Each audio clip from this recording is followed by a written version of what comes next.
Oke, selamat eh, datang kembali dalam pembelajaran Bapak tentang sejarah Indonesia. Khususnya hari ini Bapak berkesempatan untuk membuat suatu video untuk kalian sebagai feedback atas pembelajaran kita sepanjang beberapa minggu ini. Khususnya untuk kelas 11 Bahasa dan Budaya, kelas 11 IPS 1, kelas IPS 2, dan kelas IPS 3. Maka Bapak mengharapkan teman-teman yang sudah mengirimkan atau sudah mengumpulkan tugas berupa esai singkat dan refleksi harian yang kalian kerjakan itu menjadi sumber kalian untuk menganalisa proses kedatangan bangsa-bangsa Eropa ke Indonesia. Nah, tentu dari hal itu juga sebagai bahan untuk penilaian kalian juga kuis. Nah, teman-teman, terima kasih atas penilaian kalian juga. Bapak harap untuk menjadi sebuah dorongan kalian untuk terus menjadi lebih baik. Nah, sekarang Bapak akan memulainya dengan satu permulaan ya. Nah, di sini Bapak akan memberikan beberapa peneguhan terkait dengan apa yang akan kita bahas dalam KD 3.1 dan 4.1 tentang proses kedatangan bangsa-bangsa Eropa di Indonesia.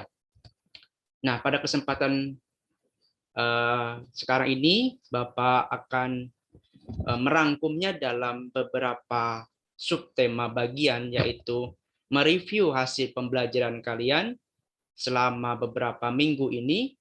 Selanjutnya ada peneguhan materi, serta yang terakhir refleksi sekaligus sayonara kepada teman-teman semua. Nah, bagaimana hasil ataupun review dari pembelajaran kalian pada minggu-minggu ini?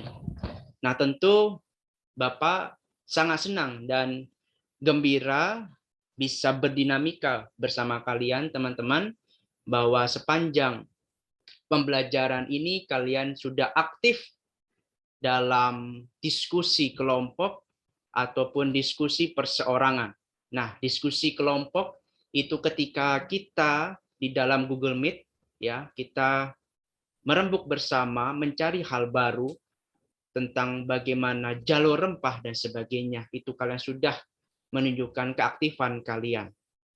Selanjutnya dalam berbagai penugasan seperti esai dan refleksi, memang ada satu kelas yang hanya mengumpulkan satu pertanyaan. Tapi refleksi sudah terpampang dengan jelas. Dan hal ini membuat Bapak bisa memberikan feedback kepada teman-teman tentang refleksi kalian, dan beserta dengan pertanyaan-pertanyaan kalian yang masih mempertanyakan tentang materi Bapak minggu lalu. Nah, itu beberapa hasil review hasil pembelajaran cukup baik dan sudah sesuai dengan apa yang Bapak harapkan ketika suatu pembelajaran dibungkus dengan materi yang lengkap, tentu kita bisa mengambil beberapa makna ataupun bisa menganalisa sebuah peristiwa yang terjadi, khususnya dalam materi kita hari ini. Nah, sebagai pelengkap teman-teman dalam pertanyaan-pertanyaan yang belum terjawab dan sudah saya jawab di Google Spreadsheet ya, teman-teman. Jadi ini adalah sebuah peneguhan materi agar kalian bisa mencari ataupun menganalisa kembali ada hal baru apa dalam materi kita. Nah, tentu dalam hal ini kita bisa menarik garis benang lurus ya, bagaimana kata kolonialisme dan imperialisme itu muncul. Nah, kata kolonialisme dan imperialisme ini juga dibarengi dengan hal-hal yang akan nanti berkaitan dengan proses kedatangan bangsa Eropa ke Indonesia. Nah, bagaimana kita harus tahu kolonialisme itu ada suatu sistem ketika suatu negara menguasai rakyat dan sumber daya negara lain. Serta imperialisme itu suatu perjanjian atau penjajahan yang langsung dilakukan oleh suatu negara terhadap negara lain. Nah, kalau kita lihat nanti pada bab-bab berikutnya, ada beberapa yang akan disinggung, yaitu kolonialisme dan imperialisme. Di sini sudah tampak bagaimana perbedaannya, yaitu ada penjajahan atas penguasaan terhadap suatu daerah atau suatu bangsa dengan bangsa lainnya. Dan kolonialisme juga merupakan sistem ketika suatu negara itu menguasai rakyat dan sumber negara lain. Nah, imperialisme juga merupakan suatu penjajahan terhadap satu negara lain. Kenapa Bapak kaitkan dengan kolonialisme dan imperialisme? Ini akan nanti berkaitan erat pada akhirnya proses kedatangan bangsa-bangsa Eropa ke Indonesia itu akan titik puncaknya di kolonialisme dan imperialisme itu sendiri. Jadi tidak hanya di Indonesia tetapi di berbagai belahan dunia. Nah, sebagai pelengkap materi kalian, bagaimana jalur ataupun perdagangan ini bisa kita lihat salah satu contohnya sebagai intermezzo, ada jalur sutra yang menghubungkan dari Italia sampai ke Cina. Ini banyak sekali hal-hal yang bisa kita ambil. Nah, kemarin di minggu lalu bahwa kita sudah mempelajari jalur pelayaran. Nah, di sini ada jalur juga jalur sutra. Nah, jalur sutra ini perlu kita banyak pelajari. Di sini juga banyak yang berkaitan dengan rempah-rempah yang kita bahas kemarin. Nah, ada baiknya kita juga harus membandingkan dengan jalur sutra atau jalur darat. Ya, jalur darat, bagaimana antara hal ini banyak dihubungkan dengan Cina dan Eropa. Di sini juga ada kata kunci, perselen, sutra, rempah-rempah, gading, dan bubuk mesiu ini salah satu yang akan dicari selama komoditi jalur sutra. Nah, ketika ini juga berkaitan dengan jalur pelayaran juga, jalur perdagangan maritim. Ini juga saling berkaitan satu sama lain. Maka kalau jika kita lihat, rempah-rempah yang masih kita gunakan juga dapat diperjualbelikan di sepanjang jalur sutra. Nah, ada juga giok, permasalahan budak, anggur mawi, gelas Mediterania, dan kain wol. Itu juga berbagai hal. Nah, ini juga implikasi bagaimana di zaman dulu perdagangan sangat erat kaitannya dengan jalur sutra dan jalur laut. Ya, bagaimana kerajaan maritim juga berkelola di dalam hal itu. Nah, yang kita lebih tekankan dalam materi ini adalah bagaimana proses kedatangan bangsa-bangsa Eropa ke Indonesia. Itu tentu kita lihat ilustrasi di sini, ada kekuatan maritim yang besar, ada penjelajahan samudra yang begitu masif, motif mereka untuk mencari rempah-rempah, terus membuktikan bahwa bumi itu bulat, dan selanjutnya ada kisah dari Marco Polo. Ini suatu rangkaian ataupun timeline yang bisa saya dan kita teman-teman untuk memberikan suatu penekanan bahwa panjangnya proses kedatangan bangsa-bangsa Eropa ke Indonesia cukuplah rumit. Nah, sebagai bahan permenungan kalian, bagaimana awal mula kolonialisme di dunia itu terjadi, kita harus tahu ini adalah kota Roma. Kota Roma di zaman dulu. Kita tahu kejatuhan bangsa Roma, salah satu yang sudah kita bahas kemarin menjadi latar belakang bahwa orang-orang Eropa akan datang ke Nusantara. Nah, inilah kekaisaran yang kita bahas minggu lalu, bagaimana kekaisaran Romawi itu sangat luas.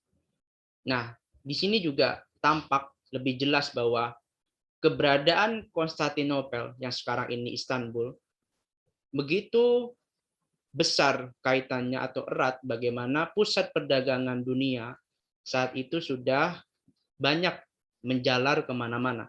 Nah, tentu inilah pengaruh bahwa kerajaan-kerajaan, khususnya Kekaisaran Romawi dan Kekaisaran di sebelah Romawi Timur, itu berkaitan erat dengan perdagangan dunia.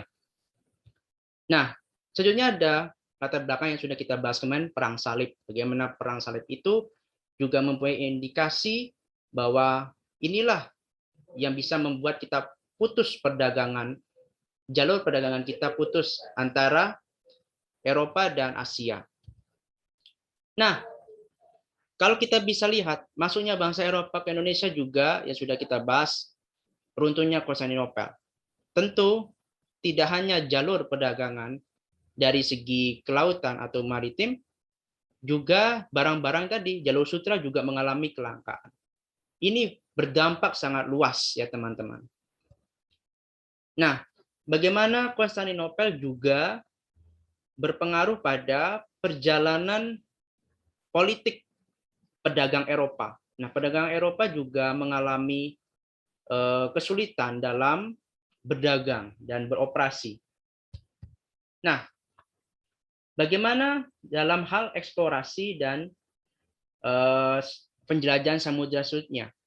Nah, ketika eksplorasi samudra setelah jatuhnya Konstantinopel itu, ada penjelajahan samudra dari bangsa Barat. Nah, dari pulau-pulau bangsa Eropa itu akan berakhir ya sekitar abad ke-15 Masehi. Dan pada permulaan abad ke-16 Masehi itu mereka berhasil menjelajah samudra ke negeri yang baru seperti Amerika, Afrika, Asia Timur, dan termasuk Indonesia. Nah, bagaimana menjadi faktor pendorong bangsa Eropa melakukan ataupun menjelajahi samudra? Nah, tadi pertama, jatuhnya Konstantinopel, terus ada perjalanan Marco Polo. Kenapa kisah perjalanan Marco Polo itu menjadi suatu pendorong bangsa Eropa mengadakan penjelajahan samudra? Karena ketika Marco Polo melakukan perjalanan ke dunia timur, seperti daerah Asia Selatan, Asia Timur, dia melakukan perjalanannya kembali dari negeri Tiongkok sampai ke daerah-daerah yang menurutnya bisa menjadi tempat untuk bersinggah melalui pelayaran. Nah, selanjutnya ada penemuan Kopernikus yang didukung oleh Galileo Galilei tentang bumi itu bulat. Selanjutnya ada penemuan kompas atau penunjuk arah mata angin dan semangat Reconquista. Nah, selanjutnya setelah tahu akan latar belakangnya, bagaimana hal-hal itu bisa terwujud, maka dilakukanlah penjelajahan menuju Indonesia. Nah, dari penjelajahan samudra itu, dihidupilah semangat 3G oleh para penjelajah samudra, yaitu God, Glory, dan Gospel. Kata kuncinya di situ. God memburu kekayaan, Glory memburu kejayaan, dan Gospel itu menyebarkan agama. Ya, pastinya agama Nasrani. Nah, dari penjelajahan samudra itu, apa yang menjadi faktor pendorong penjelajahan samudra? Tadi sudah disinggung, ada jatuhnya Konstantinopel, kisah perjalanan Marco Polo, penemuan teori bumi itu bulat, penemuan kompas, dan semangat Reconquista. Nah, pada akhirnya inilah yang menjadi intensnya diskusi kita di minggu lalu. Ada beberapa yang belum kalian dapati ketika Bapak melihat di review refleksi kalian dan esai kalian kemarin, ada beberapa hal yang belum kalian temukan. Pertama, di sini tujuan bangsa Eropa untuk menguasai bangsa Indonesia. Yang Bapak kasih kuncinya adalah bagaimana adanya rempah-rempah, wilayah strategis, kekayaan, dan politik Indonesia. Nah, satu persatu Bapak akan bedah. Pertama, rempah-rempah. Tujuan mereka adalah mencari rempah-rempah. Sebenarnya, penjajahan awal di Indonesia itu tidak bias, terlepas dari faktor rempah-rempah. Nah, pertama inilah tujuan mereka untuk menguasai bangsa Indonesia. Selanjutnya, wilayah yang strategis. Ini yang banyak esai kalian yang belum menyangkut kepada hal yang wilayah strategis ini yang belum kalian cantumkan di esai, bahwa wilayah Indonesia itu sebagai jalur perdagangan dunia itu sangat menguntungkan untuk para penjajah. Nah, ini harusnya menjadi barang untuk kalian olah kembali bagaimana kewilayahan dari kita Indonesia yang sangat strategis itu kenapa bisa menjadi keuntungan bagi para penjajah. Itu kalian bisa olah kembali, itu banyak hal-hal yang kalian bisa dapati. Bahwa negeri kita dikaruniai dengan banyak wilayah yang sangat luas, maka dapat disimpulkan bahwa wilayah kita yang sangat strategis. Selanjutnya kekayaan. Kata kunci kekayaan ini sudah kalian banyak temukan di esai kalian dan juga refleksi kalian tentang kekayaan Indonesia berupa sumber daya alam. Nah, sumber daya alam yang kalian tulis di beberapa esai dan refleksi itu sudah banyak tercangkup. Bapak senang karena kalian sudah banyak menemukan kata kunci SDA dan SDM. Banyak sumber daya alam kita dan kekayaan kita yang diambil bangsa lain. Kalian sudah banyak menuliskannya di refleksi, sangat luar biasa baik. Nah, yang terakhir yang belum banyak kalian singgung adalah politik Indonesia. Kenapa dengan politik Indonesia? Karena dengan masuknya ke perpolitikan di Indonesia, penjajah dapat memuluskan rencana perluasan mereka. Nah, ini tadi yang berkaitan dengan kolonialisme dan imperialisme tadi. Bagaimana Indonesia itu akan digiring kepada politik ataupun diperkenalkan dengan perpolitikan yang sebelumnya bangsa Indonesia belum terlalu mengenal akan politik. Nah, ini sudah dimulai dikenalkan oleh bangsa Eropa. Ini yang perlu kalian perhatikan, hal baru. Nah, dari review kalian ataupun pengumpulan tugas kalian kemarin berupa esai dan refleksi, tentu kenapa alasan penjelajahan Eropa ke Nusantara. Nah, patut kita ketahui fakta sejarah bahwa Indonesia sejak awal Tarikh Masehi itu dikenal dengan sumber penghasil rempah-rempah dunia di zaman dulu. Tentu yang Bapak sudah singgung kemarin bahwa rempah-rempah ini sangat dibutuhkan oleh orang Eropa seperti sebagai obat, pengawet makanan, dan bumbu masakan. Yang tentu di daerah mereka belum bisa ditemui dan bahkan belum bisa ditanam di sana.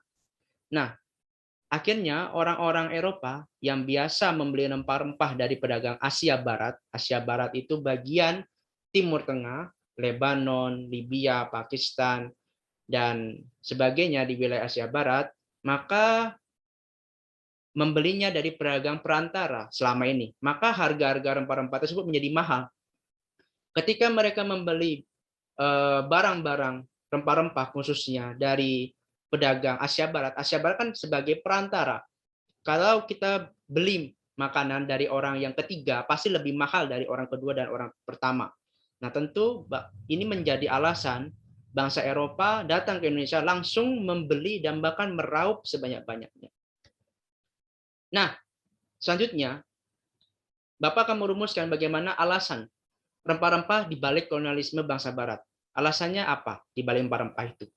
Nah, mahalnya harga rempah-rempah tersebut mendorong orang-orang Eropa untuk mencari rempah-rempah langsung ke daerah sumbernya. Sudah menjadi hal yang lumrah bahwa suatu produsen ataupun tempat untuk melakukan produksi rempah-rempah itu lebih murah dibanding yang dijual. Atau sampai ke orang kedua dan orang ketiga, sampai perantara-perantara berikutnya. Itu akan lebih mahal dijual. Nah, pada awal kedatangannya, bangsa Eropa hanya ingin mendapatkan rempah-rempah langsung dari sumber rempah-rempah.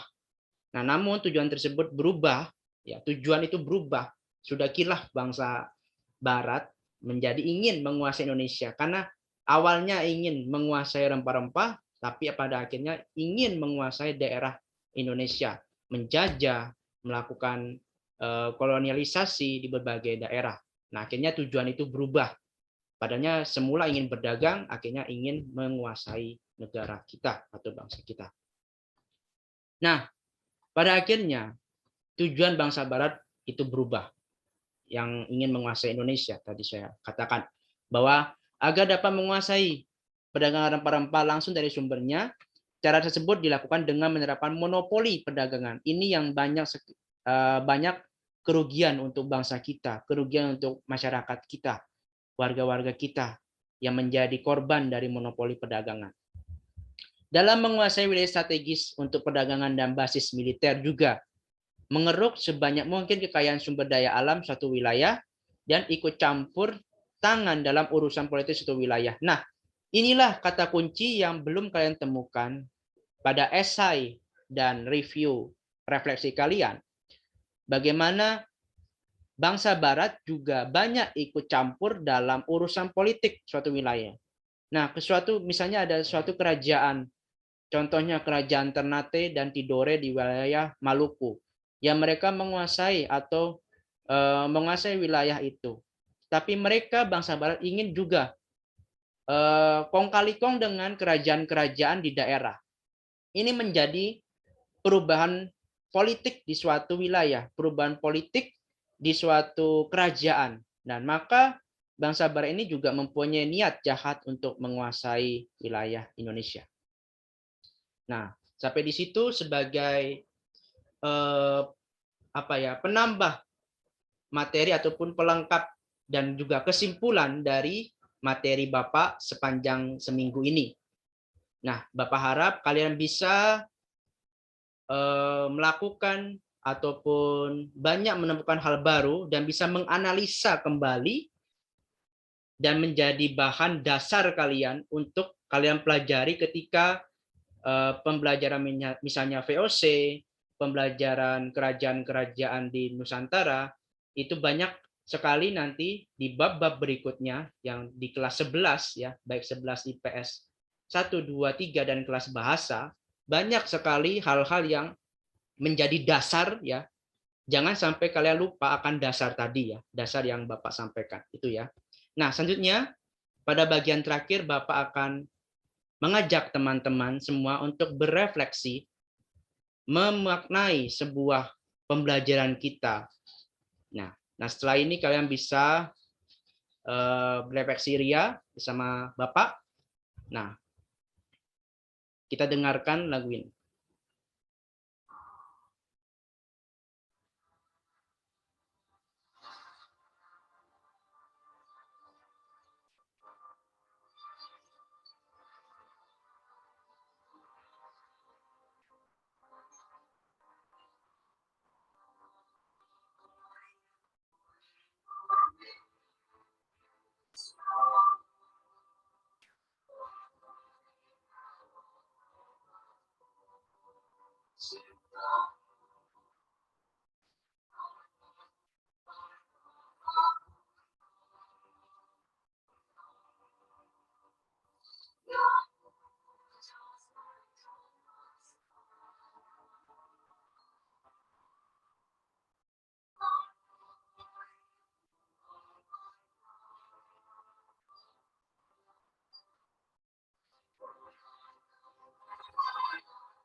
Baik, teman-teman, itulah salah satu lagu wajib nasional yang kita patut apresiasi oleh almarhum Taufik Ismail.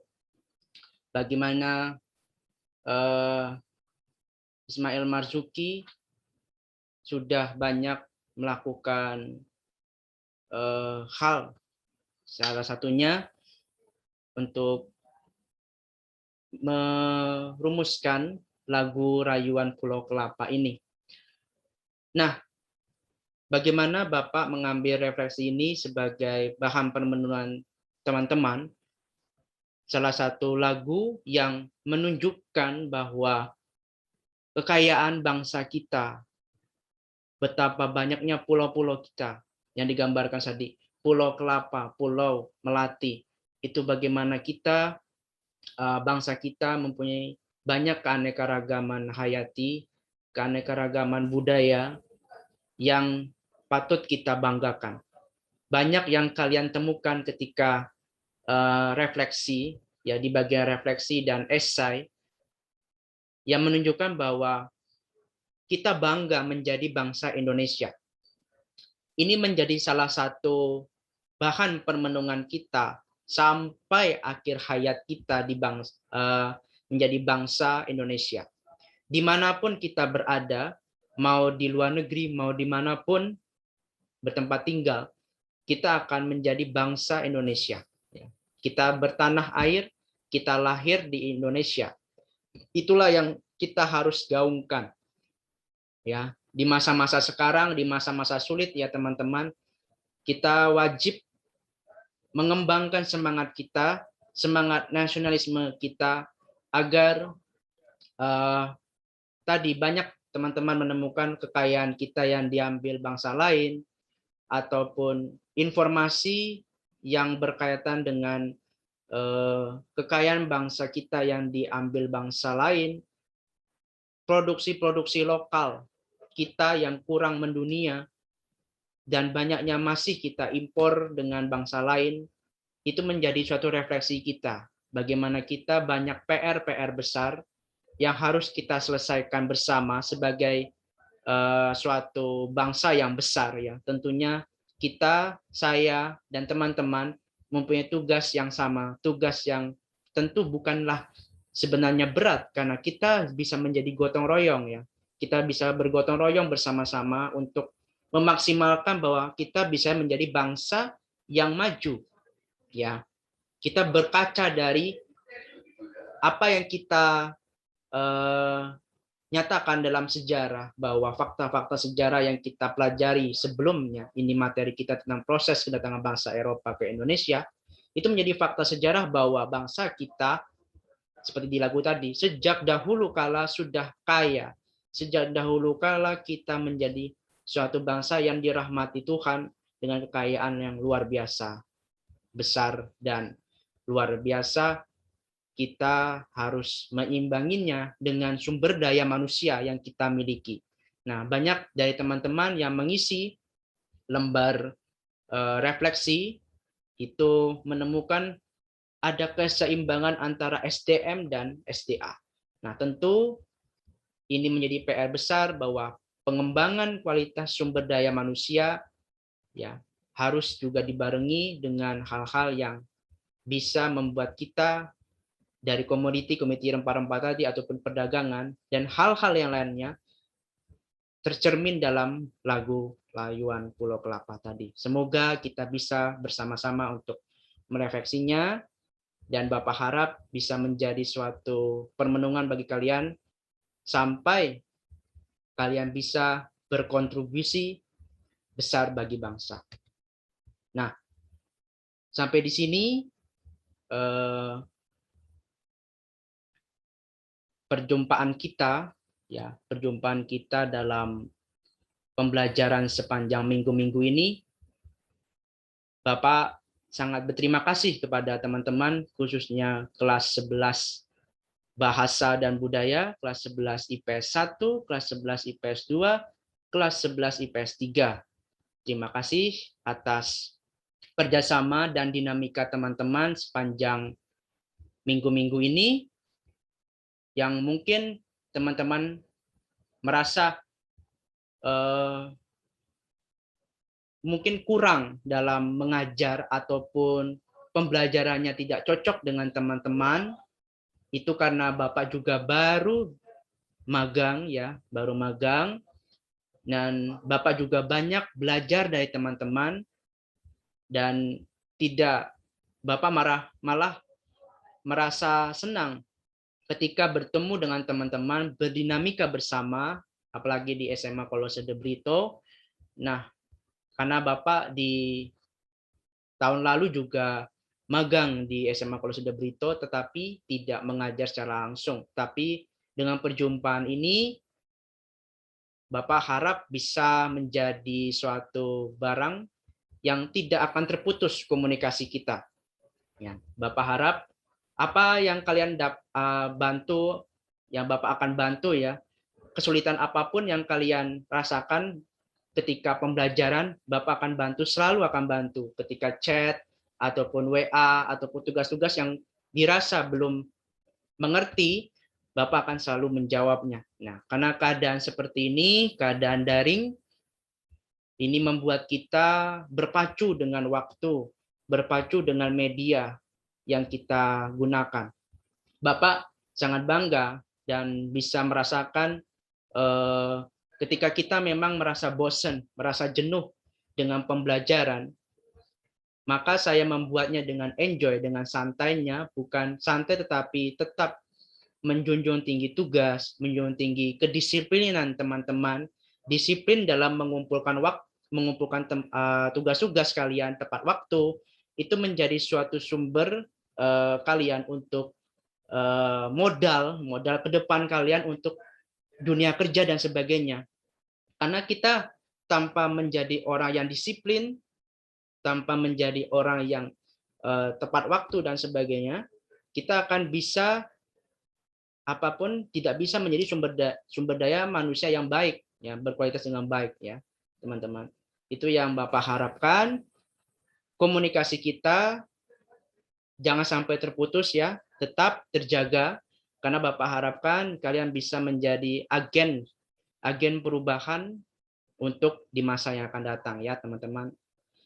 Nah, sebagai inilah sosial media Bapak, mungkin kalau kalian bisa berkomunikasi dengan baik.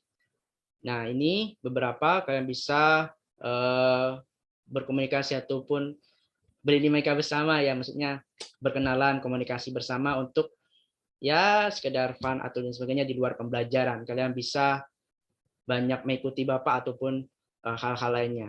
Ya, sebagai intermezzo ya, teman-teman. Nah, jadi inilah akhir perjumpaan kita sepanjang minggu-minggu ini.